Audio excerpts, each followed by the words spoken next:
I think one of the biggest lessons and takeaways from the summit was that you cannot really apply foreign models from Silicon Valley, etc., to our context. So we'd like to understand from your perspective, what are those challenges? Especially because I think what's interesting is that you bring different regional focus based on the different countries that you've come from. I think a lot of the summit has been skewed towards the South African view, so now we get to hear a little bit more about what's happening elsewhere. So I'd like to learn about what are the challenges that you've experienced as entrepreneurs within your fields and what some of the opportunities are for investors to address those. But before you do that, please just tell us 1 minute what your organization does, what problem you solve, very quickly what you do. So who do we begin with? Joe, you're right near me. Yes, thank you. I'm from Zimbabwe, like you mentioned, and my company, Meant Towards Africa, facilitates for anyone who needs to travel outside their home country for medical treatment. Okay. I started the company because I lost an aunt. She was supposed to get some cardiac heart surgery done, and that facility wasn't available in Zimbabwe. So in addressing that need, I discovered that there's need for someone to facilitate for the process to happen smoothly. Sometimes it's not just about the money, it's addressing the logistical issues. Where do you go? Where do you start with? The visas, pickups from the airport, local accommodation in the destination country. So that's what Meant Towards Africa does in a nutshell. The challenges I've faced, because I didn't have a medical background, I don't have a medical background, I'm just an entrepreneur. I see problems, I deal with them. I got into business in 2011. So one of the problems was to get traction in the market. When I was approaching medical aid companies who I work with a lot, they needed to see who I've helped before. Okay. The first question is, how long have you been in the market? Oh, I started last year, and then they're already hands off. So that's one problem, trying to convince the market that I'm well equipped and I've done enough research to actually give the service I was offering. The other challenge which I'm facing in Zimbabwe particularly is it's an infrastructure problem. Okay. We have so much electricity cuts, right? So there's a problem in that sometimes electricity is gone from 5 in the morning to 10 in the evening. The whole day.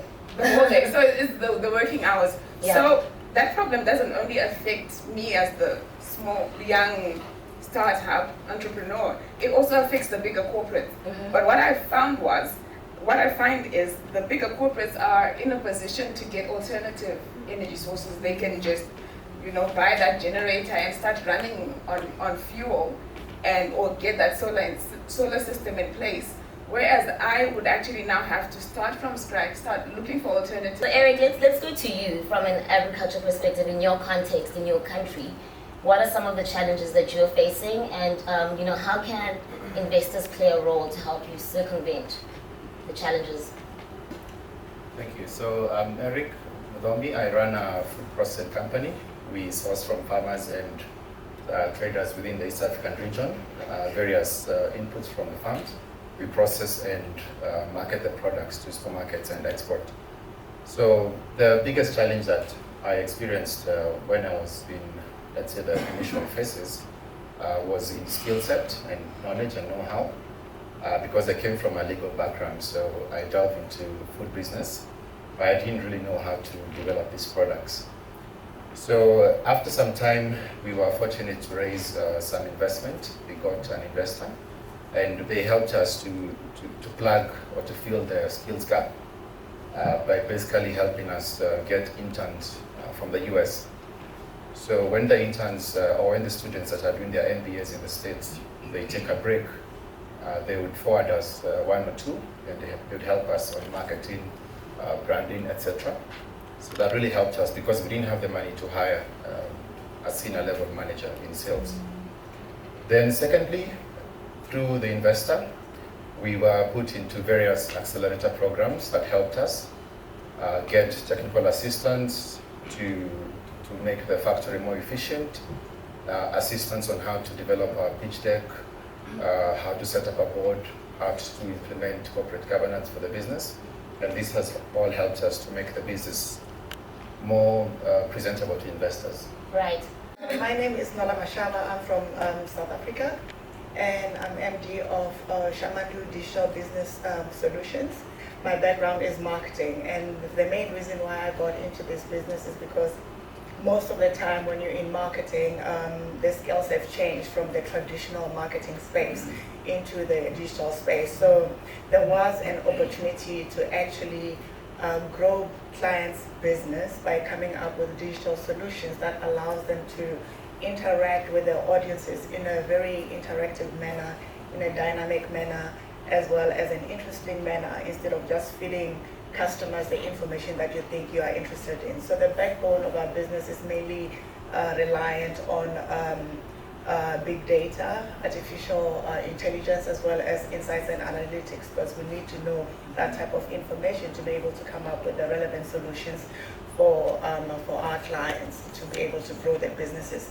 So the challenge that we have been facing coming from business media, you go out and you present your case. And they like what you do because people buy into people, and they like what you do. You have to present your proposal. So you will be going into networking functions, you'll be meeting up with people, and you have to produce this paperwork. Who produces that paperwork for you? Because you still have to run back to the office and come up with a relevant proposal. So in terms of time management and trying to balance the two, it was a bit tricky. So I realized that it's very important for you to have a support system back in the office when you are in the market. So we have since had to work with a lot of trainees and a lot of interns. But what also happens is that during that process, you have to fund it, the project yourself, because it is a new business. So the other challenge is that when you do get that project, the challenge that you face as a small business or as a new business, most of the clients that you have, they only give you a contract project. They give you a project instead of a long-term, sustainable retainer type of payment. So whilst you are working in this project, right, and you're focusing on delivering on this project, you still have to at the same time go out and get more clients. So balancing that too. So in terms of sustainability, it doesn't really work out for small business.